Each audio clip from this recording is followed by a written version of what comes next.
Bonjour à tous. Vous écoutez actuellement les prédications de l'Arche de l'Éternel à Anvers, Église de Dieu en Belgique. Nous espérons que cette parole vous bénira. Que Dieu vous bénisse.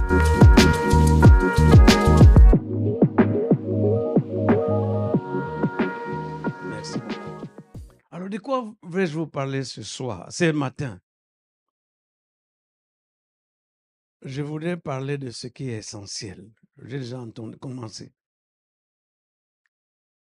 Il y a des choses qui sont utiles, mais qui ne sont pas essentielles. Qu'est-ce qui est essentiel? Nous allons le voir. Et c'est comme ça que je vous propose que nous lisions dans l'épître de Paul aux Éphésiens, au chapitre 3, du verset 14 jusqu'au verset 21. Éphésiens chapitre 3, verset 14 à 21.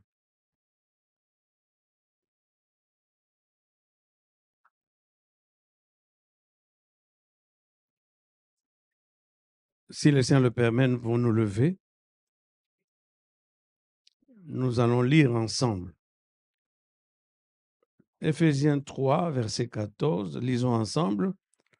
À cause de cela, je fléchis les genoux devant le Père, desquels tire son nom toute famille dans les cieux et sur la terre, afin qu'il vous donne, selon la richesse de sa gloire, d'être puissamment fortifié par son esprit dans l'homme intérieur, en sorte que Christ habite dans vos cœurs par la foi, afin qu'étant enracinés et fondés dans l'amour, vous puissiez comprendre avec tous les saints quelle est la largeur, la longueur, la profondeur et la hauteur, et connaître l'amour de Christ qui surpasse toute connaissance, en sorte que vous soyez remplis jusqu'à toute la plénitude de Dieu. Or, à celui qui peut faire, par la puissance qui agit en nous, infiniment au-delà de tout ce que nous demandons ou pensons, à lui soit la gloire dans l'Église, en Jésus-Christ, dans toutes les générations, au siècle des siècles. Amen. Veuillez vous asseoir.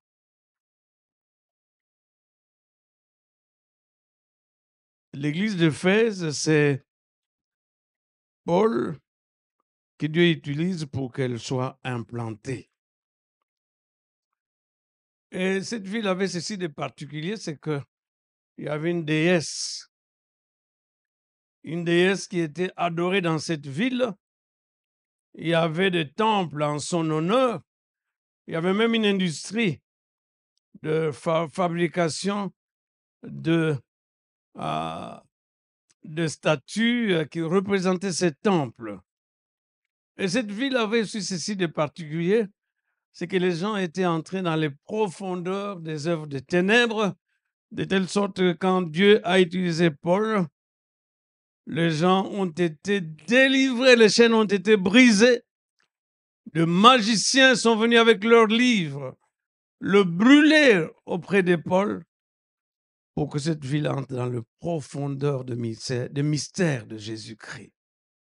Autant ils sont entrés dans les profondeurs du monde des ténèbres, autant par sa grâce, Dieu a voulu élever cette Église à un niveau de connaissance du mystère de Jésus sans pareil. C'est comme ça que Paul, dès le premier chapitre, est en train de déballer ces grands paquets du cadeau de la rédemption, du cadeau du salut. Paul l'ouvre. Il déballe tout ce qui découle du fait que nous soyons devenus enfants de Dieu, du fait que nous soyons devenus des hommes dans lesquels Dieu habite, demeure. Alors il déballe au premier chapitre. En union en Christ, Du fait de notre union en Christ, voilà vos bénédictions. Voilà vos bénédictions. Ce n'est pas notre propos aujourd'hui. Et au chapitre 2, il est en train encore de dire, de dévoiler toutes les richesses, tous les trésors qui sont enfouis dans le salut que nous avons par grâce. Il dira au chapitre 2, versets 8 et 9, que nous n'avons pas mérité, nous n'avons accompli aucune œuvre à l'avance. Certes, des œuvres ont été consécutives à notre salut, mais les œuvres que nous avons accomplies n'ont pas été en amont du salut. Les œuvres sont une conséquence du salut. Au verset 9, il va dire, car c'est par la grâce. Verset 8, que vous êtes sauvés par le moyen de la foi. Et cela ne vient pas de vous, c'est le don de Dieu. Ce n'est point par les œuvres afin que personne ne se glorifie. Il continue au chapitre 2 à dire que Dieu a fait quelque chose de merveilleux. Juifs et païens, on ne pouvait pas être une nation, une même nation. Mais dans l'amour de Jésus, de Dieu manifestant Jésus-Christ, nous sommes devenus un peuple. Et qui est plus, même à la fin du chapitre 2, nous sommes devenus un édifice, un bâtiment qui est très bien coordonné. Il n'y a pas d'anarchie, il n'y a pas de... C'est l'harmonie de ces bâtiments qui est le temple saint dans le Seigneur. Oui, nous sommes une habitation en esprit. Oh, que c'est merveilleux. Au chapitre 3, il continue à dire beaucoup de choses cachées derrière le mystère de Christ. Et tout ce qui précède a comme conséquence la prière que Paul adresse à Dieu pour ce qui semble pour lui essentiel. Une prière de demande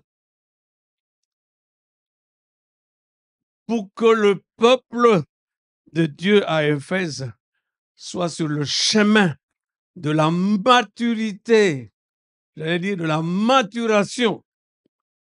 Et ici, il dévoile quelques étapes dans cette marche vers la maturité, où Église de l'Arche, Dieu vous appelle au travers du ministère de son serviteur. Il y a, je crois que l'Église existe depuis 95, n'est-ce pas, pasteur Bishop? Depuis 96, merci. 96 jusqu'à aujourd'hui, ça fait combien d'années? 27 ans. 27 ans de marche. Nous passons du rez-de-chaussée, nous passons au 2e niveau, nous passons au 3e niveau, nous passons au 4e niveau, jusqu'au 7e étage. La perfection. Et le 7e étage, c'est là où chacun de nous devient une copie conforme de Jésus-Christ. C'est Jésus-Christ qui est humble de cœur. C'est Jésus-Christ qui est doux. Il voudrait avoir des copies conformes au travers de vous. Alors, Paul nous propose quelques étapes. Ailleurs, on peut trouver d'autres étapes, mais nous allons nous limiter à ce que nous dit les textes ici. Église d'Arche de l'Éternel Dieu vous conduit vers la maturité. Quelles en sont les étapes? Nous voyons ça dans la vie, dans la prière que Paul adresse à Dieu en leur faveur. Il dit ceci: j'ai fléchi les genoux devant le Père, devant celui qui est le prototype, le modèle de Père. J'ouvre une parenthèse en disant que le rôle du Père dans une famille est très important, dans la famille humaine. Le Père est le repère par rapport à l'éthique, par rapport à la conduite. Pour un enfant, le Père est l'idéal vers lequel il avance.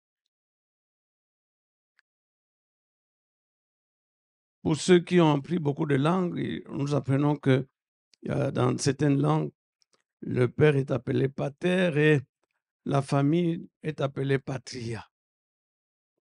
Donc, en fait, l'identité des enfants, même de l'épouse dans une famille, est déterminée par le modèle par référence, celui du père. Alors, je voudrais dire à papa qui est ici,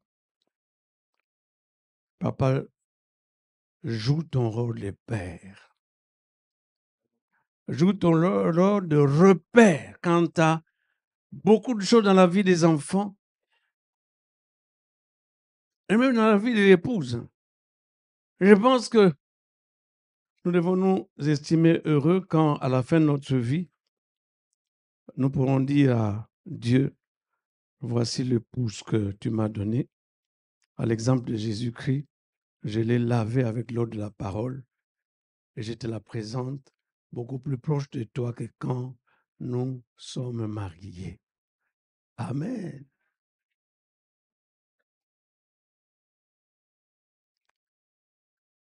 Nous devons jouer notre rôle en tant que père. Pour que les enfants trouvent en nous un modèle du programme d'une vie. Une vie qui n'avance pas dans le vide. Une vie qui est sans objectif. Une vie qui est sans mission. Qu'au travers de nos vies en tant que père, les enfants se positionnent. Qu'au travers de notre vie en tant que père, les enfants aient un objectif, un idéal en nous observant. C'est pourquoi Paul dit, oui, sur la terre et dans le ciel, il y a des familles biologiques, il y a une famille spirituelle, mais l'identité de la famille vient de père, de la paternité par excellence, celle de notre Père céleste. Mais ce n'est pas ça notre propos aujourd'hui. Nous allons voir les étapes par lesquelles on marche lentement, mais sûrement vers la maturité. La demande de Paul pour les chrétiens d'Éphèse a comme premier objet qu'il vous donne d'être puissamment fortifié dans l'homme intérieur. Arrêtons-nous d'abord là. Tel que nous sommes là, nous vivons le drame de l'homme de tout temps, de toute race, de toute culture.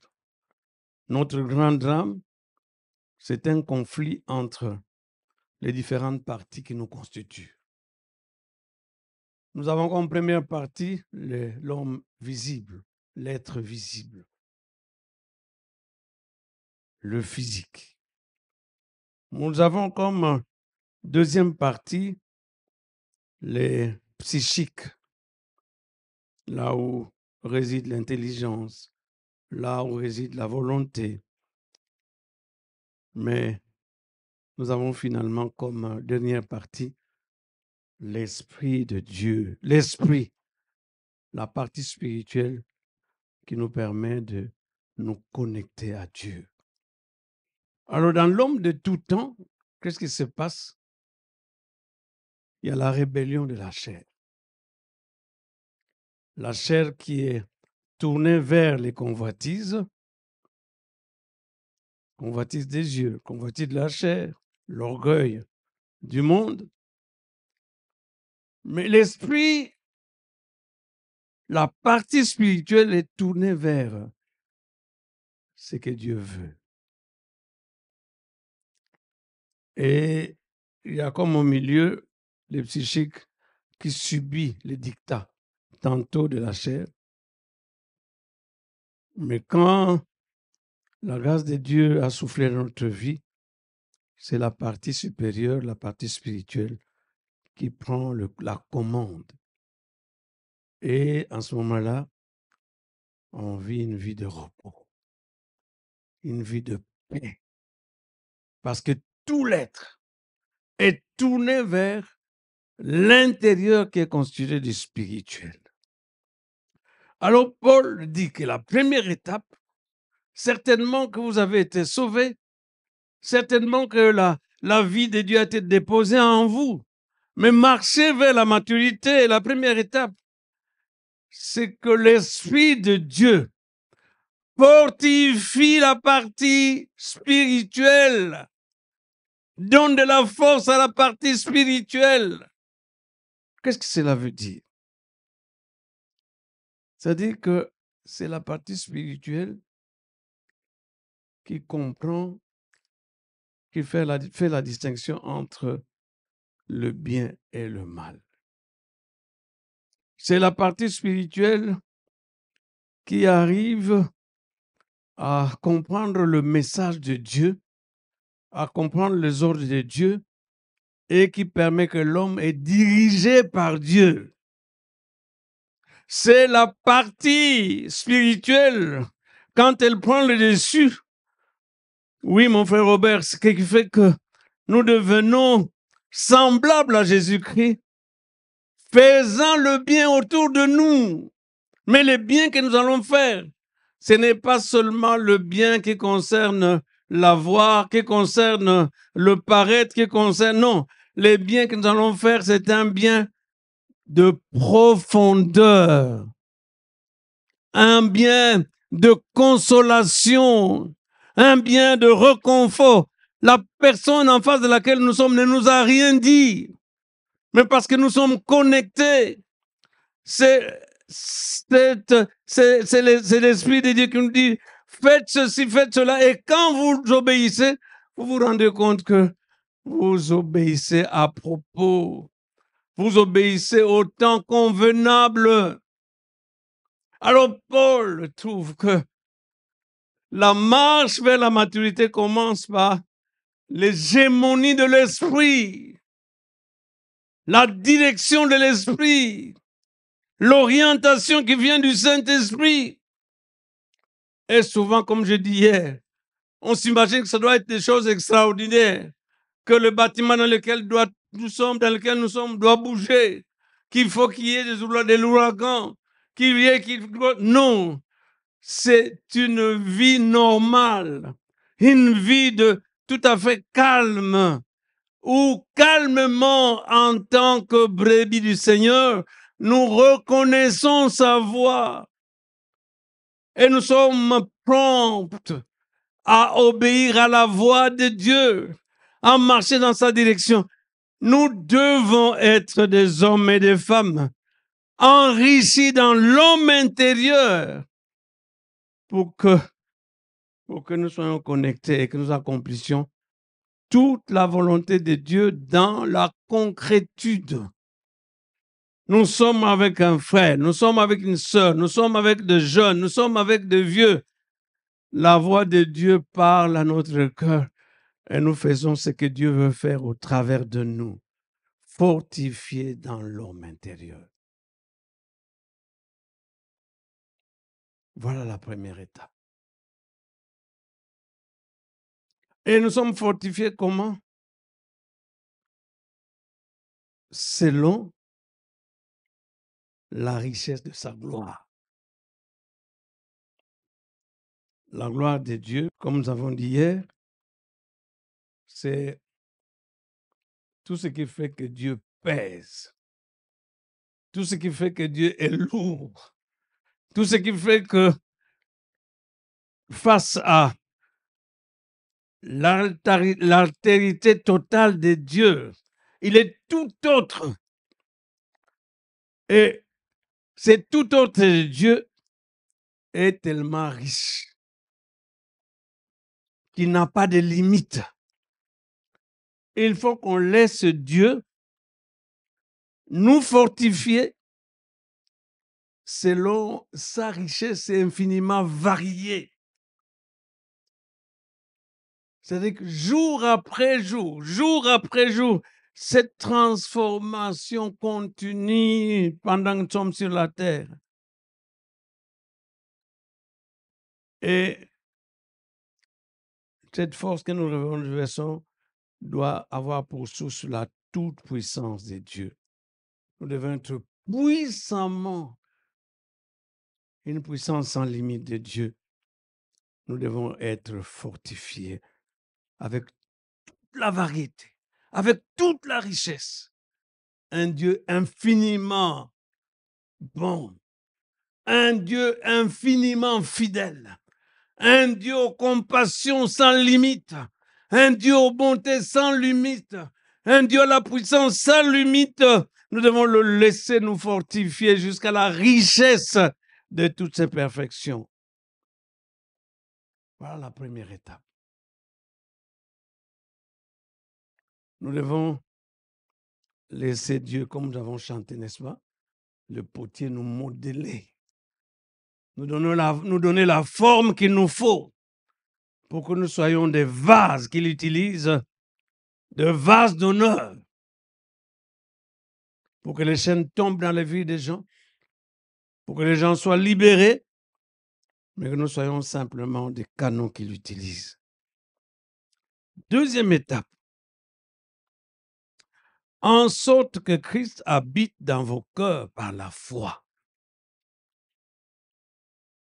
L'Esprit de Dieu, quand il nous a fortifiés, l'Esprit de Dieu demeure.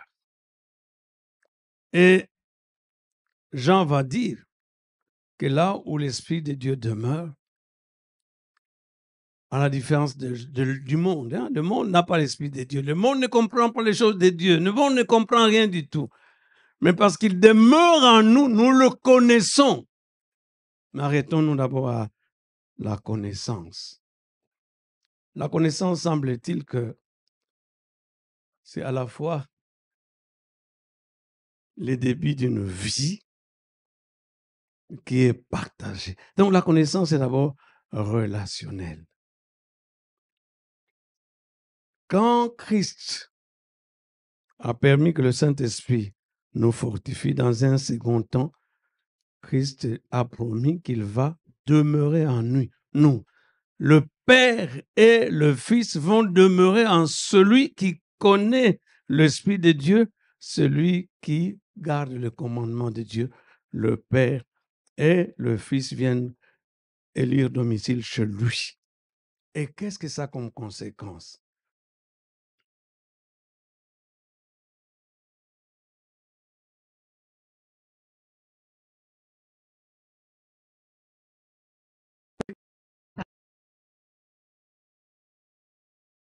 En lui, ce qui répète au chapitre 1. L'union avec Christ n'est pas négociable. L'union avec Christ n'est pas optionnelle. L'union avec Christ dans la réalité, c'est la vie normale. Unie à Christ. Bien aimé, je n'ai rien contre beaucoup de musiciens congolais. Ils ont certainement raison de parler de Jésus qui donne la position. C'est pas mauvais. De parler de Jésus qui donne la voix, c'est vrai. De parler de Jésus qui nous met à l'aise, qui nous met au large, c'est vrai.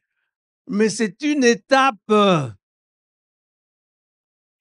Quand Jésus nous montre que quand il devient notre patron, il nous prend en charge, c'est une étape. Comme je disais à un jeune qui m'a posé la question, mais si je dois être millionnaire, est-ce qu'il faut que j'abandonne tout? Je dis non, tous ne devons pas faire ça. Le Seigneur, certainement, quand nous sommes en union avec lui, nous pouvons découvrir la richesse matérielle qu'il donne. Et ça, c'est vrai, c'est biblique. Mais c'est une étape qui doit nous faire entrer dans un autre niveau de connaître Jésus. Connaître dans la relation. Me rendre compte que jour après jour, mon album de Jésus s'enrichit. Il y a une page où il est l'étoile brillante du matin, dans les ténèbres financières, dans les ténèbres affectives, dans l'obscurité de toutes sortes. Je me souviens quand Christ est venu dans ma vie, quand Christ est intervenu, les ténèbres se sont dissipées, c'est l'étoile brillante du matin. Je le connais, il n'y a personne qui peut m'enlever cela. De par ma relation, j'ai réalisé qu'il était le prince de paix. De par ma relation, j'ai réalisé qu'il était le lion de la tribu de Juda. De par ma relation de toute ma vie, je réalise toutes les facettes du Seigneur Jésus-Christ. Ce ne sont pas des histoires qu'on me raconte, mais des histoires que j'ai vécues dans mon expérience avec lui. Donc l'étape de la voie, elle est transitoire. Jésus peut s'occuper de moi, et il le fait toujours. Mais pour que je le connaisse plus, c'est pas pour que je me limite à ça. Pour que toi, que Dieu utilise comme millionnaire nécessaire dans l'église de l'Arche, que tu comprennes que tu n'es pas un lac. Qu'in fine, les bénédictions que Dieu fait pleuvoir sur toi te révèlent le donateur. Pour que tu comprennes que le fleuve fait passer les eaux. Le fleuve ne retient rien. La bénédiction matérielle, la voir que Dieu m'accorde, mais c'est pour que je le connaisse encore davantage.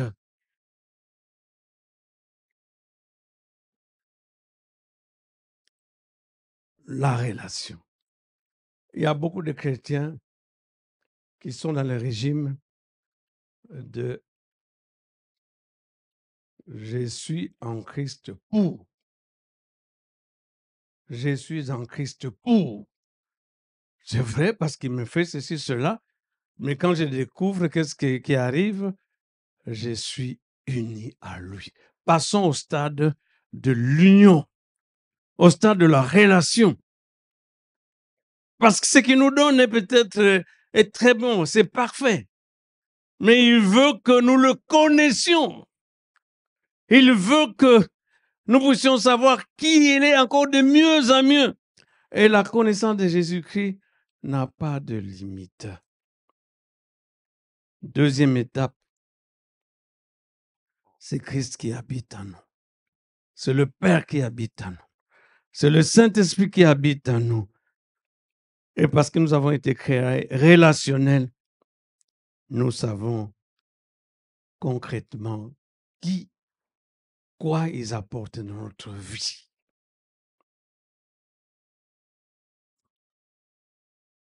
Deuxième étape, c'est l'union. Deuxième étape, c'est la relation. En sorte que Christ habite dans vos cœurs. Ça commence d'abord par la foi. Cette foi qui vient de ce que j'entends. Ce que j'entends qui vient de la parole de Dieu. C'est la parole de Dieu qui me présente Jésus-Christ. Et ma foi s'augmente au fur et à mesure que je la reçois. Mais par cette confiance que j'ai en lui, j'ai entretenu une relation qui évolue.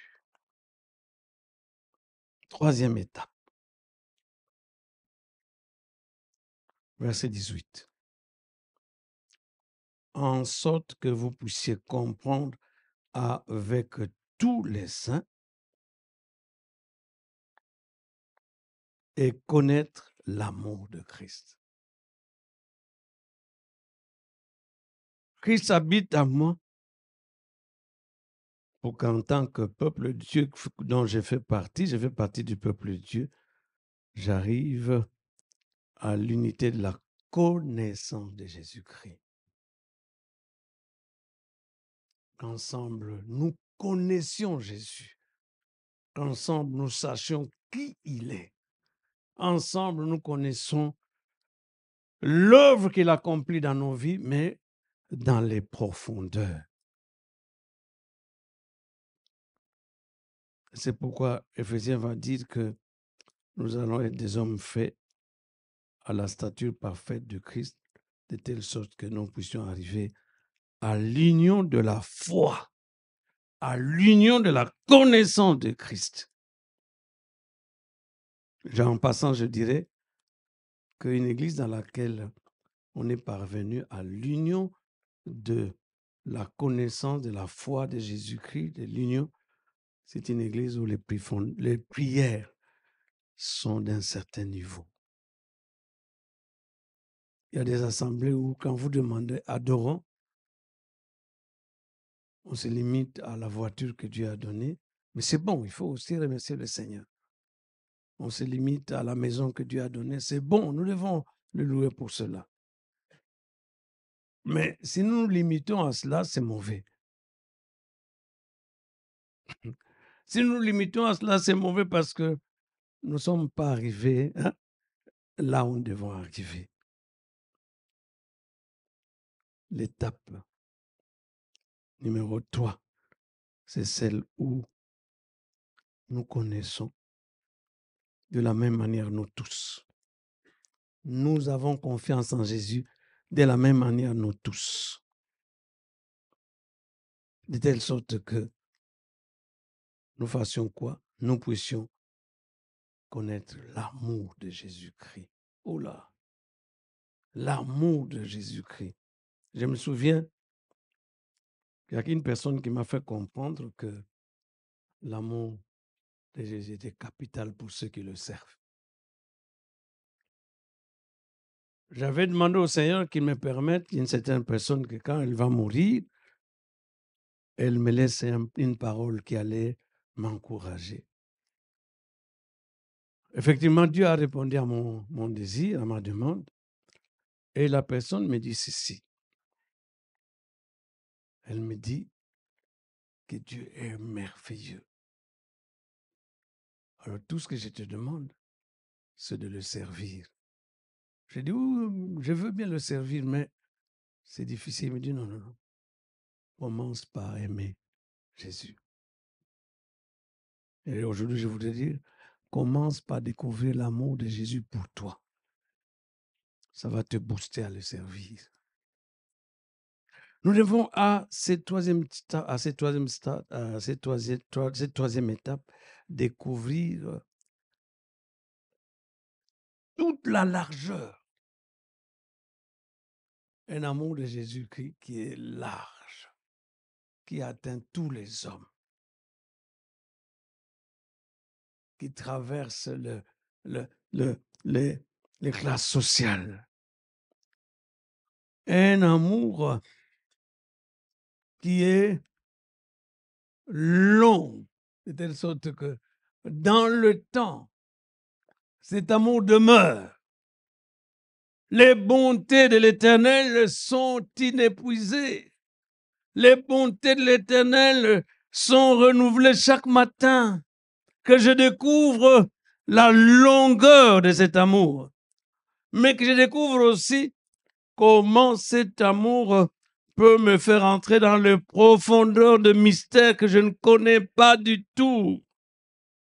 Comment cet amour de Dieu est si tellement grand qu'il me lève à des hauteurs que je ne peux pas atteindre.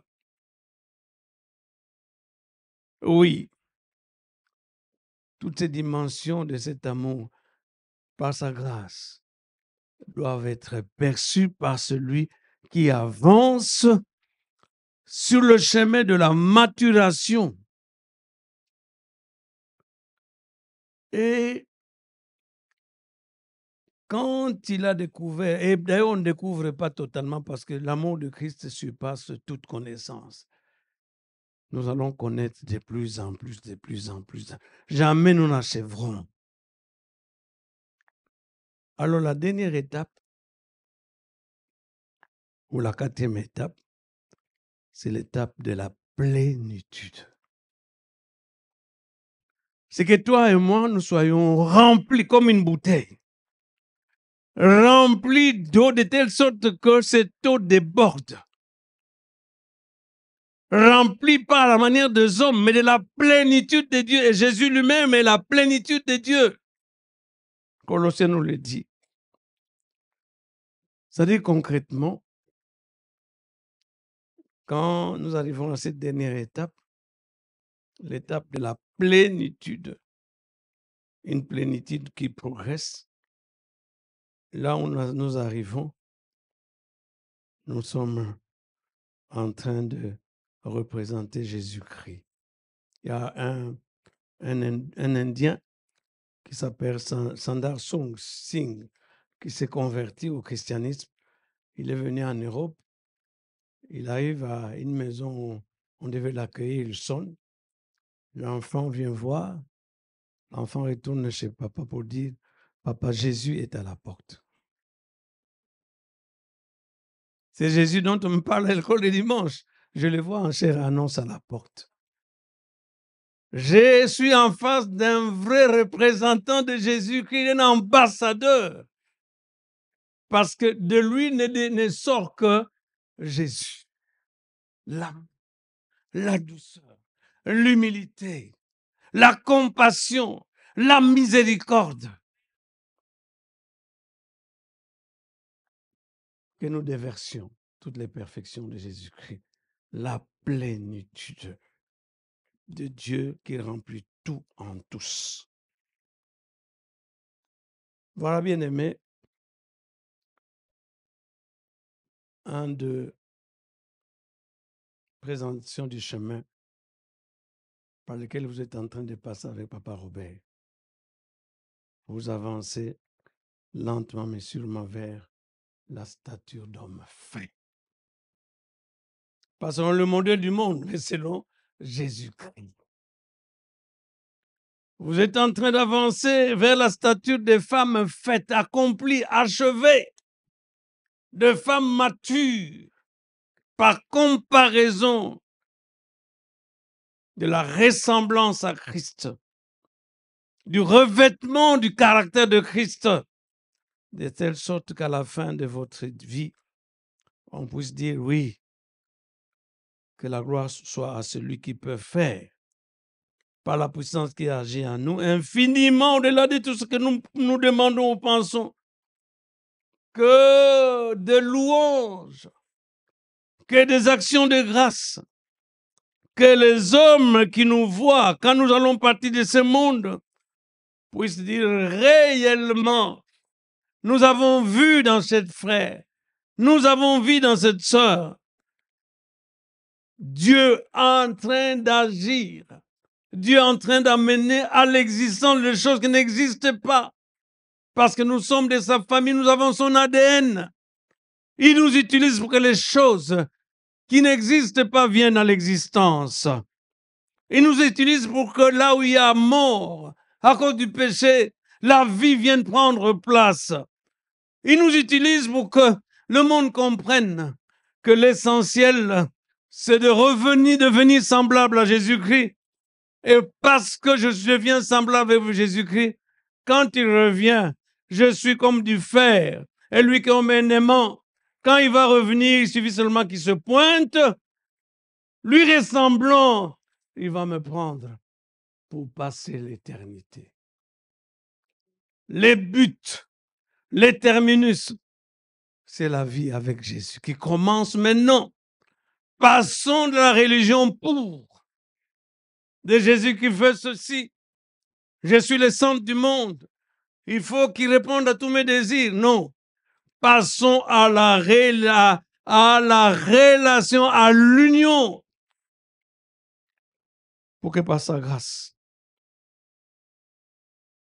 l'homme intérieur soit fortifié avec toute la puissance de Dieu. Par sa grâce, Christ habite en nous et que nous vivions la relation, une relation qui s'épanouit de jour en jour, que par sa grâce, vivant avec lui, nous connaissons la longueur, la largeur, la hauteur, la profondeur de son amour et que nous arrivions à l'unité de la foi, l'unité de la connaissance et qu'in fine, nous débordions de la vie de Christ en nous, de telle sorte qu'à notre mort, c'est des louanges, c'est des actions de grâce, c'est l'adoration qui clôture notre vie. Que le Seigneur nous bénisse.